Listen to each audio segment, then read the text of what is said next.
Story with Binaca. सुनिए कहानी Binaca की जुबानी। लीजिए, हाजिर है मुंशी प्रेमचंद की कहानी सौत। रजिया के जब 2-3 बच्चे होकर मर गए और उसकी उम्र ढल चली तो रामू का प्रेम उससे कुछ कम होने लगा और उसे दूसरे ब्याह की धुन सवार हुई। आए दिन रजिया से उसकी बकझक होने लगी। रामू एक न एक बहाना खोजकर रजिया पर बिगड़ता और उसे मारता और अंत में वो एक नई स्त्री ले ही आया। इसका नाम था दसिया। चंपई रंग था, बड़ी बड़ी आंखें, जवानी की उम्र। पीली कुशांगी रजिया भला इस नव यौवना के सामने क्या जंचती। फिर भी वो जाते हुए स्वाभिमान को जितने दिन हो सके अपने अधिकार में रखना चाहती थी। तिरकते हुए छप्पर को वो थूनियों से संभालने की चेष्टा कर रही थी। इस घर को उसने मर कर बनाया था, उसे सहज में ही नहीं छोड़ सकती थी। वो इतनी बेसमझ नहीं है कि घर को छोड़कर चली जाए और दसिया राज करे। एक दिन रजिया ने रामू से कहा, मेरे पास साड़ी नहीं है, मुझे लाकर दो ना। रामू उसके एक दिन पहले ही दसिया के लिए अच्छी सी चुनरी लाया था। रजिया की मांग सुनकर बोला, मेरे पास अभी कोई रुपए वुपए नहीं है। रजिया को साड़ी की उतनी चाह न थी जितनी रामू और दसिया के आनंद में विघ्न डालने की। वो बोली, जब रुपए नहीं थे तो कल अपनी चहेती के लिए चुनरी क्यों लाए? चुनरी के बदले उसी 2 दाम की साड़ी ले आते, कम से कम एक मेरे काम आ जाती। रामू ने स्वेच्छा भाव से कहा, मेरी इच्छा, जो चाहूंगा वो करूंगा। तू कौन होती है बोलने वाली? अभी उसके खाने खेलने के दिन हैं और तू चाहती है कि मैं अभी से उसे नौन तेल की चिंता में डाल दूं? ये मुझसे नहीं होगा। तुझे अगर ओढ़ने पहनने की साध है तो जा काम कर। भगवान ने क्या हाथ पैर नहीं दिए हैं तुझे? पहले तो घड़ी रात उठकर काम धंधे में लग जाती थी और अब उसकी डाह में दिन प्रहर तक पड़ी रहती है, तो रुपए क्या आकाश से गिरेंगे? और मैं क्या तेरे लिए अपनी जान दे दूंगा? रजिया ने कहा, तो क्या मैं उसकी लौंडी हूं कि वो रानी की तरह पड़ी रहे और मैं घर का सारा काम करती रहूं? इतने दिन छाती फाड़ कर काम किया है मैंने और देखा, ये फल मिला मुझे उसका। अब तो मेरी बला काम करने आती है। मैं जैसे रखूंगा वैसे ही तुझे रहना पड़ेगा।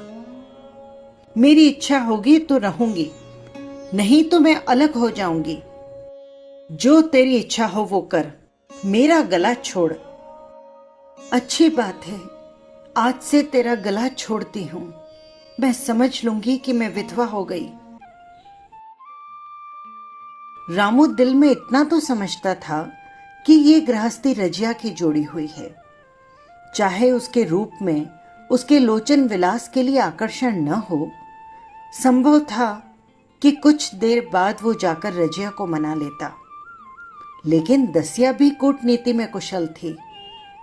उसने गर्म लोहे पर चोटें जमाना शुरू की। बोली, क्या बात है जी, आज देवी जी इस तरह क्यों बिगड़ रही थी? रामू ने उदास मन से कहा, अरे कुछ नहीं, तेरी चुनरी के पीछे रजिया महाभारत मचाए हुए है। अब कहती है कि अलग रहूंगी। मैंने तो कह दिया उसे कि जो तेरी इच्छा हो वो कर। दसिया ने आंखें मटका कर कहा, अजी ये सब तो नखरे हैं उसके कि तुम जाकर हाथ पांव जोड़ो, उसकी मनावन करो और कुछ नहीं। तुम चुपचाप बैठे रहो, 2-4 दिन में अपने आप ही उसकी गर्मी उतर जाएगी। तुम कुछ बोलना नहीं, नहीं तो उसका मिजाज और आसमान पर चढ़ जाएगा। रामू ने गंभीर भाव से कहा, दसिया, तुम जानती हो वो कितनी स्वाभिमानी है वो मुंह से जो बात कहती है उसे करके छोड़ती है। रजिया को भी रामू से ऐसी कृतज्ञता की आशा न थी। वो जब पहले किसी सुंदर नहीं, इसीलिए रामू को अब उससे प्रेम नहीं है। पुरुष चरित्र में ये कोई असाधारण बात न थी, लेकिन रामू उससे अलग रहेगा इसका उसे विश्वास न आता था। ये घर उसी ने पैसा पैसा जोड़कर बनाया था। गृहस्थी भी उसी की जोड़ी हुई है। अनाज का लेन देन उसी ने शुरू किया। इस घर में आकर उसने कौन कौन से कष्ट नहीं झेले। इसीलिए तो पौरुख थक जाने पर एक टुकड़ा चैन से खाएगी और पड़ी रहेगी। लेकिन आज वो इतनी निर्दयता से दूध की मक्खी की तरह निकाल कर फेंक दी गई। रामू ने इतना भी नहीं कहा कि तू अलग नहीं रहने पाएगी, मैं खुद मर जाऊंगा या तुझे मार डालूंगा, लेकिन तुझे अलग ना होने दूंगा। तुझसे मेरा ब्याह हुआ है, कोई हंसी ठट्ठा नहीं है। तो जब रामू को उसकी परवाह नहीं, तो वो रामू की परवाह क्यों करे? क्या सभी स्त्रियों के पुरुष बैठे होते हैं? सभी के माँ बाप बेटे पोते होते हैं। आज उसके लड़के जिंदा होते तो क्या मजाल थी कि वो नई स्त्री ले आते और ऊपर से मेरी ये दुर्गति करते। इस निर्दयी को मुझ पर इतनी भी दया न आई। नारी हृदय की सारी परवशता इस अत्याचार से विद्रोह करने लगी। वही आग जो माटी लकड़ी को स्पर्श भी नहीं कर सकती, फूस को जलाकर भस्म कर देती है। दूसरे दिन रजिया किसी दूसरे गांव में जाने को हुई। उसने अपने साथ कुछ न लिया। जो साड़ी उसकी देह पर थी वही उसकी सारी संपत्ति थी। विधाता ने उसके बालकों को तो पहले ही छीन लिया था, आज उसका घर भी छीन लिया। रामू उस समय दसिया के साथ बैठा आमोद विनोद कर रहा था। रजिया को जाते देख शायद वो समझ ही नहीं सका कि वो चली जा रही है। रजिया ने भी यही समझा। इस तरह चोरों की भांति वो जाना भी नहीं चाहती थी। वो दसिया को, उसके पति को और सारे गांव को दिखा देना चाहती थी कि वो इस घर से ढेले भर की चीज नहीं ले जा रही है। गांव वालों की दृष्टि में रामू का अपमान करना ही उसका लक्ष्य था। उसके चुपचाप चले जाने से कुछ भी ना होगा। रामू उल्टा सबसे यही कहेगा कि रजिया घर की सारी संपदा उठा ले गई। उसने रामू को पुकार कर कहा, संभालो अपना घर, मैं जाती हूं। तुम्हारे घर की कोई चीज अपने साथ नहीं ले जा रही। रामू एक क्षण के लिए कर्तव्य भ्रष्ट हो गया। क्या कहे उसकी समझ में नहीं आया। उसे आशा न थी कि वो यूं चली जाएगी। उसने सोचा था कि जब वो घर ढोकर ले जाएगी तब वो गांव वालों को दिखाकर उनकी सहानुभूति प्राप्त करेगा, लेकिन अब क्या करे। दसिया बोली, हाँ हाँ, जाकर गांव में डिंडोरा पीट आओ, यहां किसी का डर नहीं है। अरे तू अपने घर से लाई क्या थी जो लेकर जाओगी?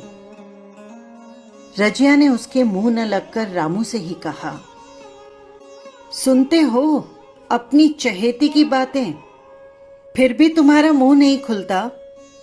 तो मैं जाती हूं, लेकिन दस्सो रानी, तुम भी बहुत दिनों तक राज न करोगी। ईश्वर के दरबार में अन्याय नहीं फलता, वो बड़े बड़े घमंडियों के घमंड को चूर कर देता है। दसिया ठट्ठा मारकर हंसी, पर रामू ने सिर झुका लिया और रजिया चली गई। रजिया जिस नए गांव में आई थी वो रामू के गांव के साथ ही मिला हुआ था, अतः यहाँ के लोग भी उससे परिचित थे। वो कैसी कुशल गृहिणी है, कैसी मेहनती है, कैसी बात की सच्ची, ये यहाँ पर किसी से छिपा न था। रजिया को मजदूरी मिलने में कोई बाधा न हुई। जो एक लेकर दो काम करे उसे काम की क्या कमी।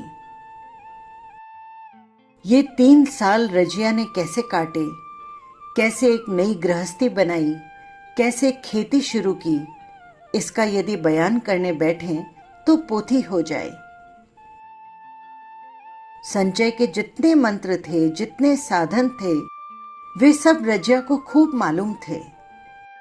फिर अब उसे लाग लग गई थी, और लाग में आदमी की शक्ति का पारावार नहीं रहता। गांव वाले उसका परिश्रम देखकर दांतों उंगली दबाते थे। वो रामू को दिखा देना चाहती थी कि मैं तुमसे अलग होकर भी आराम से रह सकती हूं। वो अब पराधीन नारी नहीं थी, अपनी कमाई की खाती थी।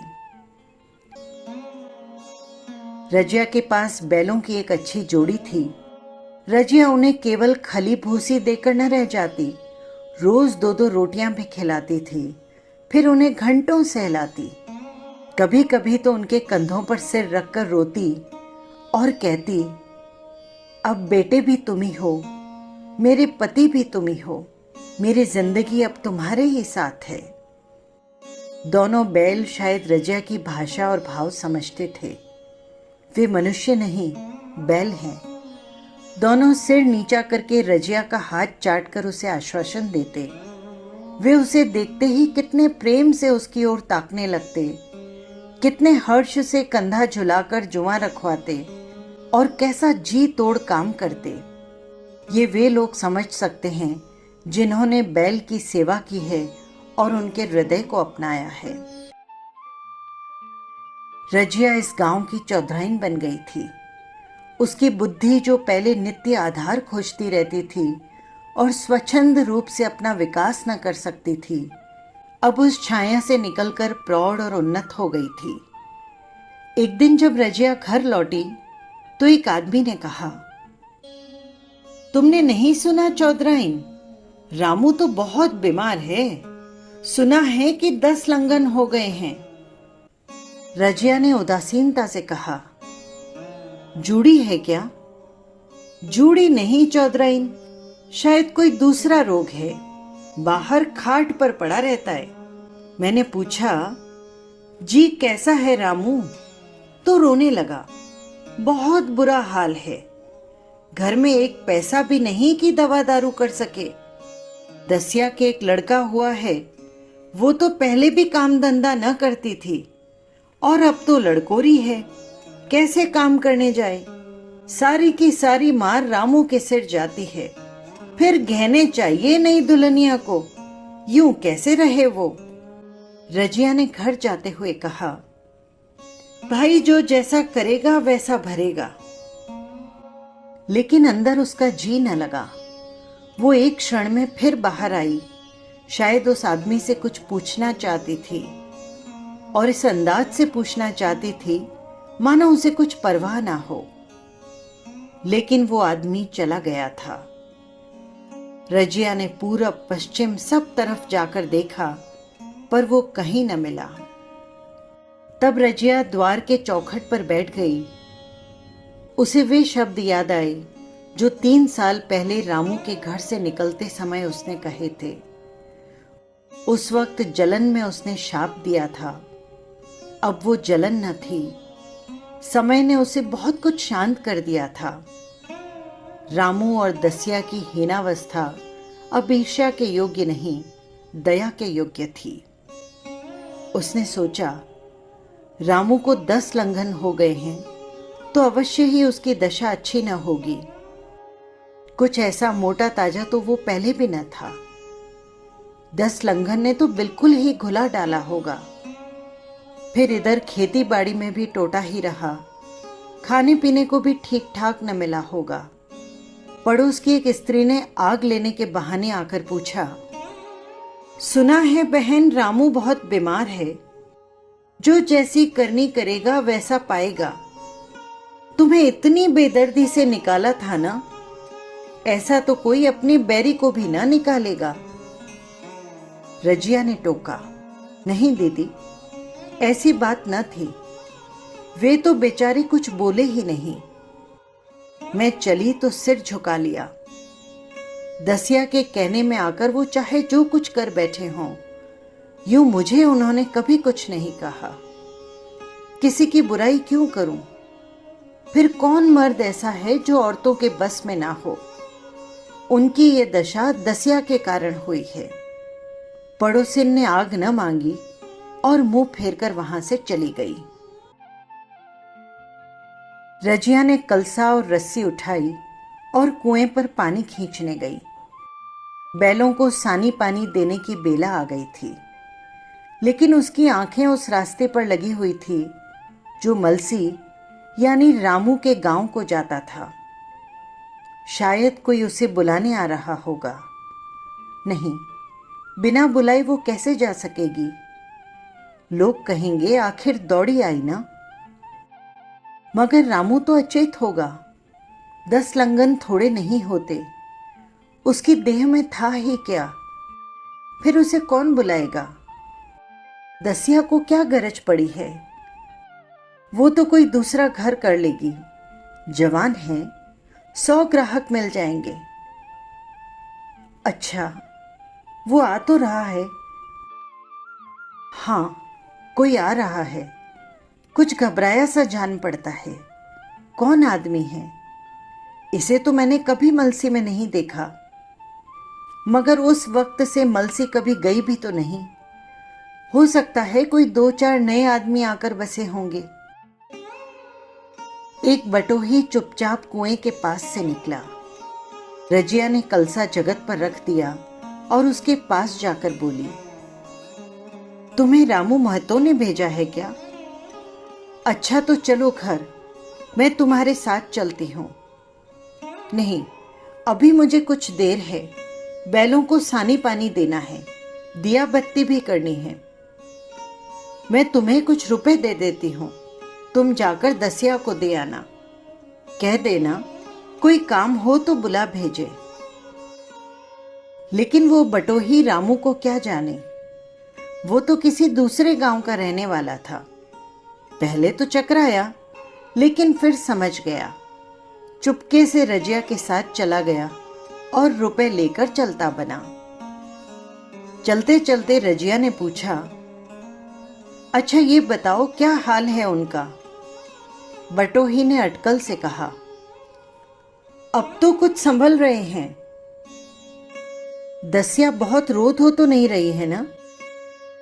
रोती तो नहीं है। हाँ, वो क्यों रोएगी? मालूम पड़ेगा पीछे। बटोही चला गया तो रजिया ने बैलों को सानी पानी किया, लेकिन मन रामू की ही ओर लगा था। स्नेह स्मृतियां छोटी छोटी तारिकाओं की भांति मन में उदित हो जाती है। एक बार जब वो बीमार पड़ी थी, वो बात याद आई। 10 साल हो गए। कैसे रात दिन उसके सिरहाने बैठा रहता था, खाना पीना तक भूल गया था। उसके मन में आया कि क्यों न चलकर देख आए। कोई क्या कहेगा? किसका मुंह है जो उसको कुछ कहे? चोरी करने नहीं जा रही हूं, उस आदमी के पास जा रही हूं जिसके साथ 15-20 साल रही हूं। दसिया नाक सिकोड़ेगी, लेकिन मुझे उससे क्या मतलब? रजिया ने किवाड़ बंद किए, घर मजूर को सहेजा और रामू को देखने चल पड़ी, कांपती झिझकती, क्षमा का दान लिए हुए।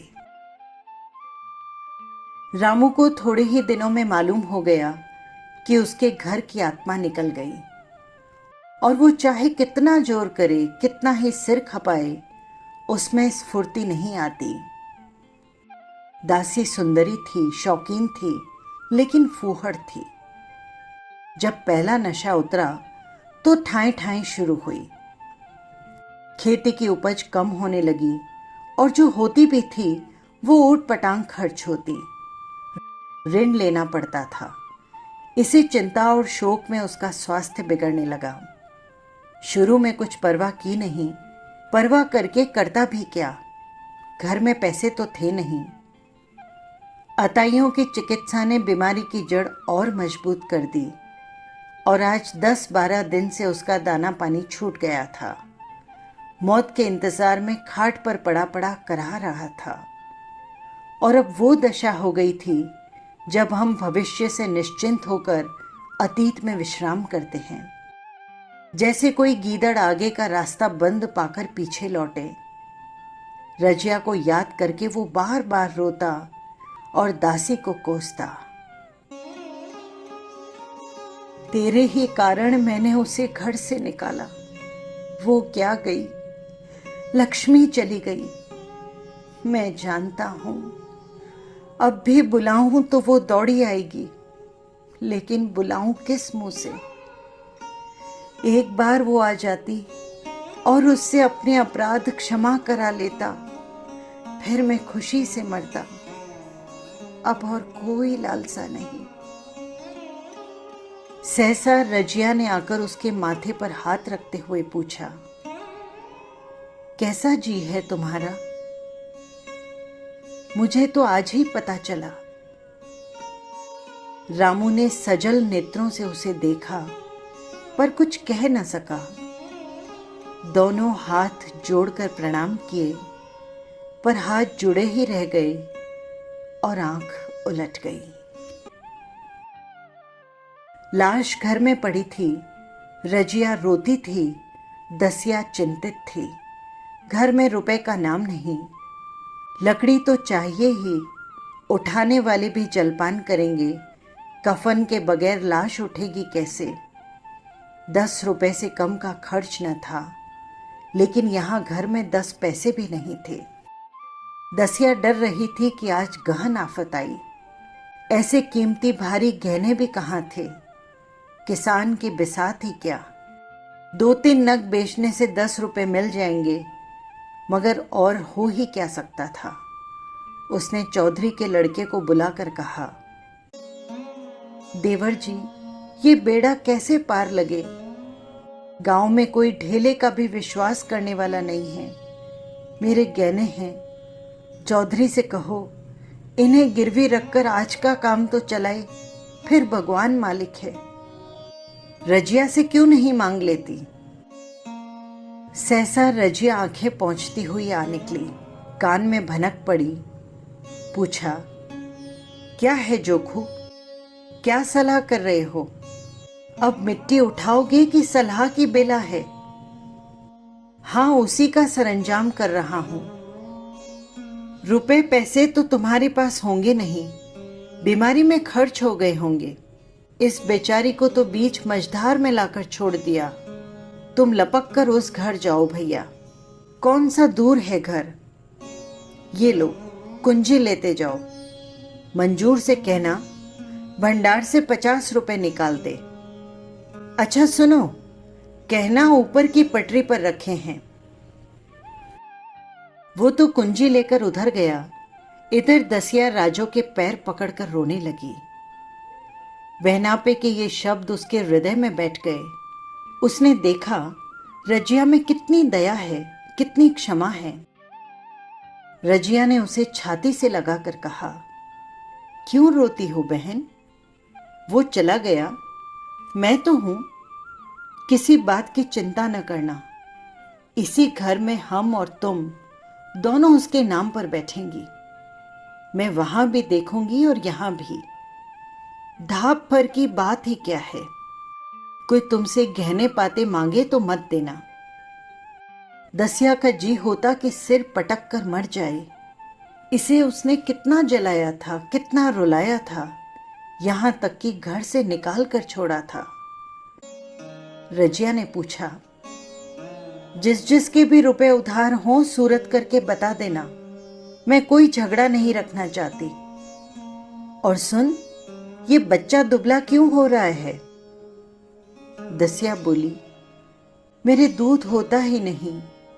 गाय जो तुम छोड़कर गई थी वो मर गई, दूध नहीं पीता है। राम राम, बेचारा मुरझा गया है। मैं कल ही गाय लाऊंगी। सभी गृहस्थी यहां उठा लाऊंगी। वहां क्या रखा है? लाश से उठी रजिया उसके साथ हो गई। दाह कर्म किया, भोज हुआ, कोई 200 रुपए खर्च हो गए। किसी से मांगने न पड़े। दसिया के जौहर भी इस त्याग की आंच में निकल आए। विलासिनी सेवा की मूर्ति बन गई। आज रामू को मरे 7 साल हुए हैं। रजिया घर संभाले हुए है।